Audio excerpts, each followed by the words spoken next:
Hello and welcome to, well, this again. Flying through the air with the greatest of ease. I sat down at the weekend when we were watching the Chinese Grand Prix, and I asked some of my friends to help me try this out, and they all found that it was completely and utterly stupid. And we did a lot of this, clipping through the map, flying through space. 1,000 miles an hour, you get the drill at this stage. So I have a group, really cool group, that gets together most Grand Prix weekends to catch the race. We do quizzes, we mess around on games like this. We try to teach the people in the group who don't really know about sim racing a few tips and tactics, and then kind of do hot seat Le Mans style races, which is really good actually. I mean, it's nice to be able to kind of pitch that team effort. If you're trying to get people into sim racing games, then that's probably a good way of doing it, sort of hot seat gaming. Set the car up to be nice and drivable, nice and responsive, and then not this. Never give them this. This is a bad idea. Even if you can take off and land it, apparently, which is what I did just there. You don't want to give them a car that travels at 1,200 miles an hour down the straight at Mugello. But if you set it up so that you have the AI driving at a certain speed, work out what lap time they can do, work out what lap time everybody else can do, and then actually pace it out properly, you'll find that it's really good actually. It gives everybody something to do as you're trying to, the better drivers are trying to compensate for the fact that the weaker drivers will have maybe drop a few seconds, a few places, might spin off.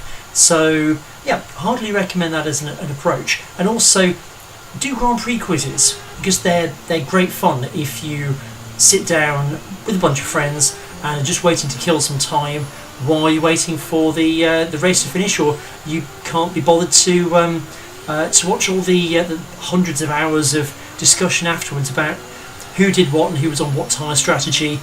Because all you really want to know is that people went wheel to wheel and traded rubber stickers. By that I mean stickers on their tyres rather than. I don't even want to know what I was just talking about. So anyway, moving on from that, this car is still ridiculous. I've done a second video of it. We went around Mugello because it has a really long straight, and we thought, well, let's see whether we can actually make it go properly. And you see the lap I'm kind of done. You can control this car. It is theoretically possible. I've also just interspersed all the clips of us messing up. Now, the one thing I would recommend to actually fix the problem with it just accelerating to 1,000,000 miles an hour instantly is to take the turbo and just turn it down to 0 or maybe 10%.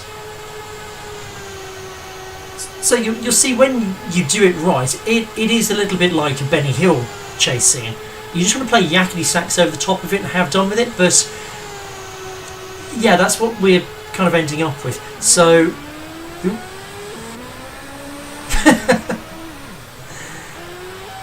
oh, it makes a horrible noise. It's that kind of low hissing sound of the fact it's jet powered. The fact it will do 180 miles an hour in first gear is neither here nor there. So all I've really wanted to do is just put about 5 minutes more of this nonsense on, so I can show you what happens when other people who don't necessarily do a lot of sim racing get given a car with that many horsepower. So I've cut out so many places where we literally hit the barrier and face the scenery. I've tried to keep the bits where we sort of shoot off into the wild blue yonder, just because it's a bit more entertaining to look at. Nothing quite like my crashes at Monza though, but hey ho. So if you like the video or any of the other videos, please like, subscribe, share them with people. If you check, I should have Chinese Grand Prix review, so check that out. Thanks so much for watching. See you next time. Bye.